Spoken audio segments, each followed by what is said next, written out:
Hey guys, welcome to another video.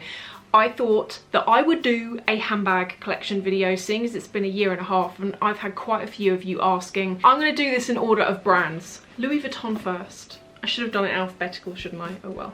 This is the first one here. This is a Louis Vuitton Neverfull. This is in the GM size, the largest size you can get, and I got it in the Damier Ebene. I don't like this bag.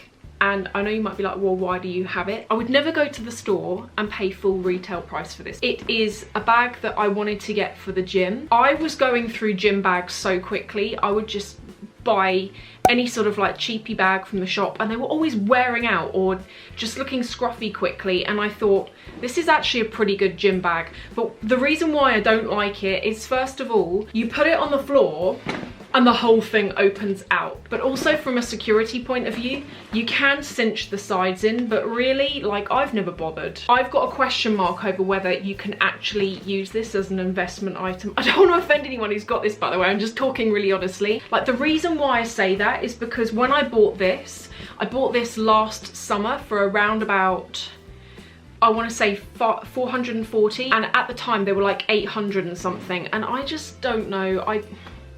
I bought it so that I can chuck my stuff in it and I don't have to worry if it gets scuffed or anything like that. It's not something I'm ever going to sell. I'm just going to use it until the handles probably fall off, and that's it. The next Louis Vuitton bag is this.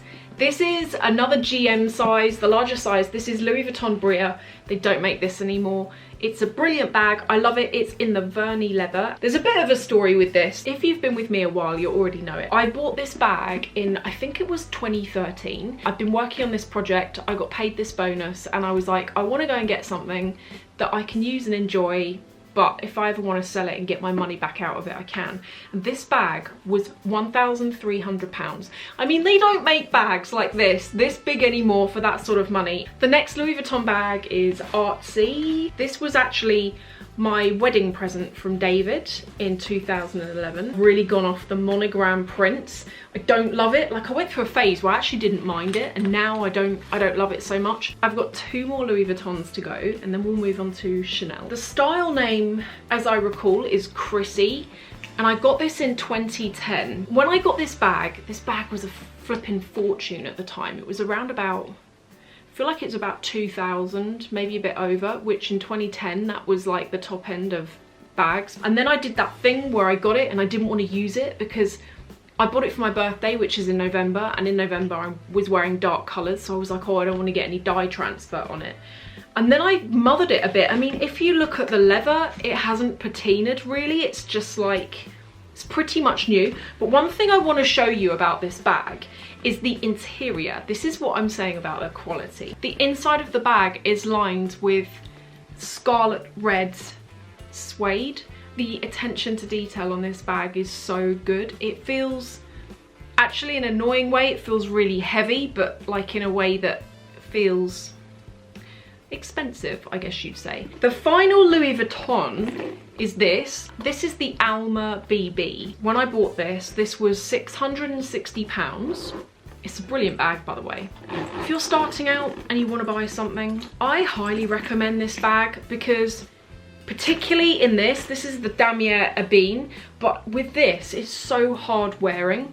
You can bash it, like not that you would, but you can wear it and not worry. And it is actually a bag that I use quite a lot. And like, for example, I'm gonna be taking a couple of holidays this year. Does anyone else, if you're into your bags, do you get the same thing? Like, you want to take a bag with you, but you don't want to take a bag that you absolutely love, because if you're going somewhere hot and you're going to be on the beach, you don't want to trash what you've got, but you equally want something that's going to be up to the job of going around with you in the day. And also another thing to think about when you take bags with you, particularly if you're going somewhere hot and sunny, is the sun can change the colour of things. So I don't want to take anything that's too light a colour, and this is what I'm going to be taking. It's a good bag. Moving on to Chanel, and I'm going to start with this, the cutest thing you've ever seen. I love this bag. I need to use this a hell of a lot more than I actually do. This is the classic flap in the mini size. You can get, this is like the square, there is like a rectangle sort of mini that you can get. Typically, the classics that you get this in is beige and black, and you can get it in the calfskin or the caviar. I'm a particular fan of patent because I do like to use my bags. I like to use them and I don't want to worry too much. And whenever I use patent, I never really find that I have too many problems with scuffing, like touch wood.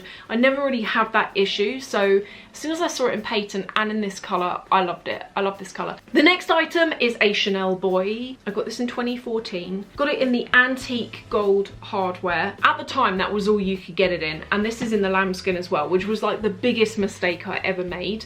Because the lambskin, I've done a whole video on this, which I'll link to below, but the lambskin wears, it's a very fragile leather, and particularly on this design that's got quite sharp corners, they were the first things to go. This is the next item, and I just realised that I'm not going to compare it to this. This is the old size large, which is the new medium, and I'm going to show you a comparison so you can see there. This is a jumbo. So this is like the larger size in the classic flap, and you can see the difference there. It's a ridiculous price, this. I paid £4,450, which is like more than a car in a lot of cases. I've told this story a million times, but in 2007, I was on my lunch break from work at the time, and I remember being in my car and I phoned up one of the Chanel boutiques. It was the one on the Brompton Road actually, and I was gonna just buy this over the phone. And at the time it was £1,780 or something. Like £1,780, and now it's £4.5 grand. I reckon these are gonna get to 6 grand and above easily. Like this is already nearly 5,000. I think this is my favourite. I really love the jumbo, I honestly do, but I like this because I like that it's got a single flap. The jumbo's got a double flap, which is quite annoying. But also with this, this is one of those bags that you can wear it to work, which is what I do because it's like a satchel type bag, like it fits everything in it like that. But also you can use it on the weekend, and I love the colour. It comes with a shoulder strap like this, and it's got a top handle, it's got a pocket on the back, as you can see there. I love the fact that on the inside, I'm just going to show you, on the inside it's all just one open section with like a zip pocket on the back there. I'm going to move on to Dior, and before I can show you the first one, I need to talk about Dior. Do you remember I got the Diorever? That bag I had to take back to the shop 2 days ago. I bought the Diorever. I'd wanted it for several weeks, probably like over a month actually. I bought it in the black. Before I actually went ahead and used it, I thought I'm just gonna film a quick lookbook type video so you can have a look at it, I'll unbox it, that sort of thing, like first impressions. When I did that video, I was editing it. I'm surprised no one said anything, because as soon as I saw it, it was so obvious. I was like, people are gonna start commenting on this. Can you see like the front, I think it's like the right side, there is a crease across it, like that's quite noticeable. I took it back to the shop. I went and spoke to the SA that I always work with, who's lovely. She brought out every single other version of that bag they had, and I'm not even joking you, every single one, she showed me about like 4, every single one had the same issues with leather on the front, not on the back. It wasn't like the whole bag was like it and you could argue that it was like a feature, even though it'd be a pretty rubbish feature. I am still going to get that bag. If she gets another one back in and the leather looks as it should be, I will go and get it. So that bag is not in the handbag collection because I don't have it. This is the Miss Dior Promenade bag, which, heads up everyone, they're discontinuing. I don't know why they're doing it. This is like one of the best bags they've ever done. It sort of doubles as a wallet, a clutch bag, a bag. As you can see, it's got like a built-in wallet section on the back there. It's got a chain handle that you can detach.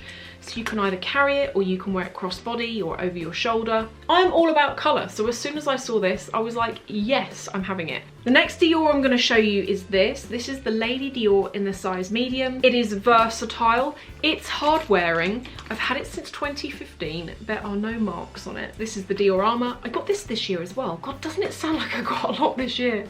I have actually also sold quite a lot this year, which I'll come on to at the end. This is the wallet on a chain. I was fortunate to get this because I wanted this in this size and I wanted it in the metallic. From what I've heard, the metallic's now sold out. This to me is something that's really good for spring, summer because it's quite fresh looking, but you could also wear it in the winter because it's like Christmassy metallics, you know, that sort of festive thing. Comes with a chain handle that you can also remove, a bit like the Miss Dior. If you like the idea of the Diorama, but you don't want to spend, what is it, like $2,500 on the version that looks a bit like the boy bag. I don't know if you've seen that. It's exactly like this, and it's a bit wider and a bit thicker, and it's like a proper bag. If you don't want to spend the money on that, then I do recommend this, because this was £1,050. Like with festival season at the moment, if you want something that's fun and quirky but not so massive that you're going to be weighed down, I do think this is good. In this leather, which I know you can't get anymore, but this leather is great because it's so hard wearing. Then the final Dior bag is this. This is so old, but it's never been used. This is a Dior Saddle Bag from 2006. This was the first bag that my now husband bought me at the time. It was my birthday, I came home from work, and he'd completely surprised me with this. He'd gone out in his lunch hour in London and he'd gone and bought this, and at the time this bag was the thing to have. What happened was there was some damage to the handle. I was actually like out one evening, I remember the handle came off, and I took it back to get it repaired and they just gave me a new one. Oh, it's so hard, right? Because I keep saying this is my favourite bag, that's my favourite bag, and then I looked at this and I was like, oh, I feel like this is as well. This is a Stella McCartney Falabella bag. I liked it because I liked the slouchiness of it and the fact that you can wear this in a couple of ways. So you can use this longer shoulder strap so that it's like folded over like that and you can wear it over your shoulder, or you can tuck this longer chain in and you can hold it as a clutch bag, or you can just chuck your stuff in it and hold it by these two handles. I love the way this bag looks. I love that slouchy look when you filled it up with a load of stuff. I love that look, particularly if you work with like skinny jeans and like an oversized knit. And also for any of you who watch who are vegans or you don't like wearing leather, this is not made out of leather. This is made out of recycled plastic and plastic bottles. I know I do have a few of you who watch who are vegans, vegetarians, don't want to wear leather, and I do find it really frustrating that in this day and age we don't have an alternative to leather. That plastic stuff is bad for the environment and it's horrible to wear, and I just can't believe that in this day and age we don't have anything that's alternative for people to consider. It is actually really annoying. The Blogger Bag by Saint Laurent. I got this from Louisa Via Roma. I've spoke about them before. I buy quite a lot from them, and I do that because quite frequently you get an email that's got anywhere between 10 and 20% coupon code in it. I have bought so many things. I bought the Stella McCartney bag with 15% off. I've bought my Balmain blazer with 20% off. I mean, when does that happen? But this was another thing that I got in February this year, and I got it because I'd had my eye on it. 20% off code comes in, and I'm like, yes, I'm going to do this. The only thing I don't love about it is the strap feels a bit flimsy. It's quite thin and it's also quite long. Now I'm 5'8", but I find this bag is a little bit, like, it's a bit long, that strap. What I tend to do is it's not the nicest, but I tie a knot in it. Sometimes, I know it doesn't look nice, but sometimes I'll tie a knot in it if I want to hold it on a shorter strap. My all-time favourite bag, forget all of the others, this is actually it. Okay, this is the Christian Louboutin Paloma Tote. The inside, can you really see that? It is quirky. I love the way you look at it straight on, and it looks really like business-like, and then you turn it to the side and it's absolutely wild. It is so well made. I want to try and show the inside here. It's got two slip pockets either side. The inside is completely lined with red suede. It as well comes with a shoulder strap. I have two more from Gucci and then we're done. The first one is this. Both of them actually, let me get the other one, seeing as we're here. Both of them are Boston bags. This is the first bag that I ever bought. And I remember at the time, like, this was a hell load of money for me. It was part of the limited edition Valentine's collection. And I remember I placed the order in November and I couldn't get it until February, so you had to basically pay the money and then you had to wait until February to get it.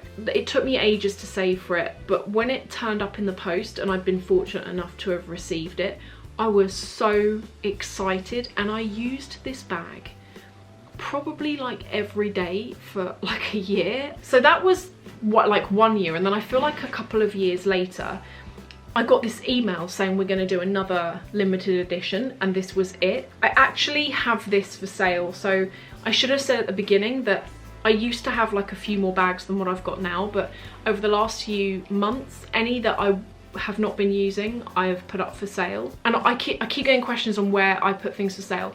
Everything goes for sale on my Depop account. This is on there at the moment, and I think that is the last thing that I've got for sale, and then I've sold everything. I hope you've enjoyed watching. If you've got any questions, or if there are any of these bags that you want to see a further, more in-depth video in terms of wear and tear, please let me know and I will get that done. Thank you again for joining me, and I will see you in the next video.